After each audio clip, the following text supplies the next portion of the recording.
Okay, here's a brief little section on a problem of arithmetic which was unique to the Islamic world, and that's problems of inheritance.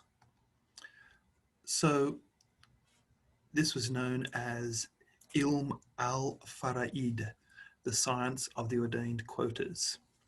So what happens when someone dies? How do you divide up this estate? Who gets what? Okay, so it's covered in Sharia law, and it's an interesting problem in arithmetic because the way that it's shared is some people get like a fixed fraction of the estate, and with other heirs it gets divided up in a certain way.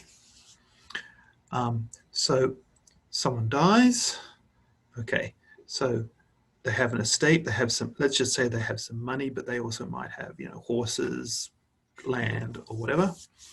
So the first thing that happens is that the funeral expenses are paid for. So that's done first. So that's taken out. And so the estate is minus that. Any debts that the person has to be covered, comes out of the estate before things get divided up. Thirdly, any legacies. So that is anyone who is not a legal heir. There could be some bequest in the will. The law says that can be up to a maximum of 1/3 of the estate.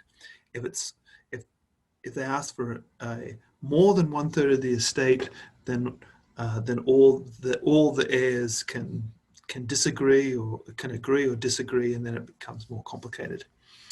But then finally, after all the expenses, debts, and legacies are paid out, you have an estate, and that gets distributed to the legal heirs.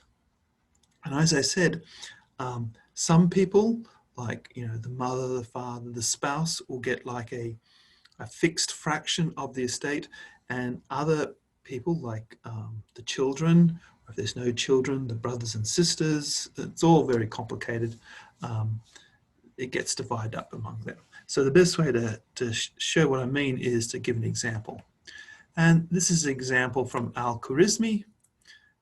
It's right there in that first book in arithmetic. So we have a woman who dies, and she leaves behind as her legal heirs a husband, a son, and 3 daughters. Okay, so the law is quite explicit on this.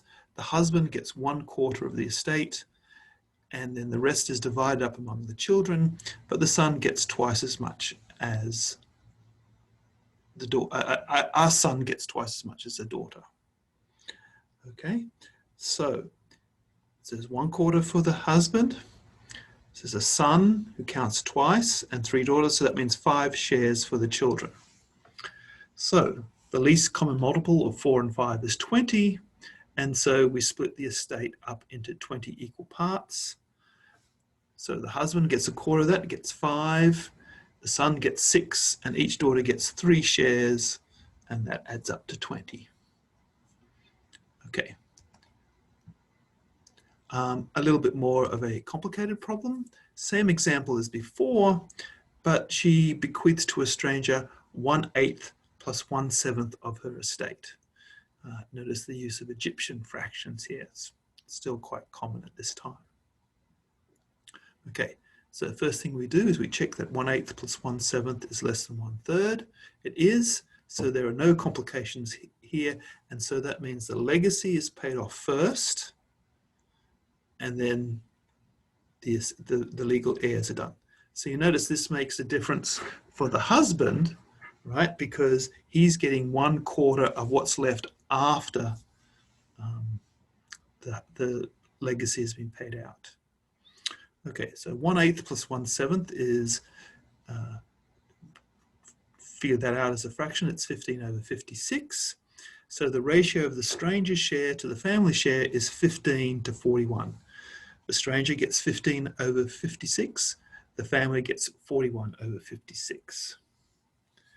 Okay. So we know from the previous problem that we want at least 20 shares to split between the legal heirs. So we just multiply the 15 to 41 by 20. So that's 300 to 820. So that adds up to 1120. So the estate is split up into 1120 equal parts. 300 go to the stranger, 820 go to the family. Okay, so we figured out what the stranger gets. The family is just the previous solution multiplied by 41. So that means the husband gets 205 parts, the son 246 parts, and each daughter gets 123 parts. So you can see that this science of inheritance gives nice little problems in arithmetic that were like a basic example that were done in math textbooks at the time. Okay.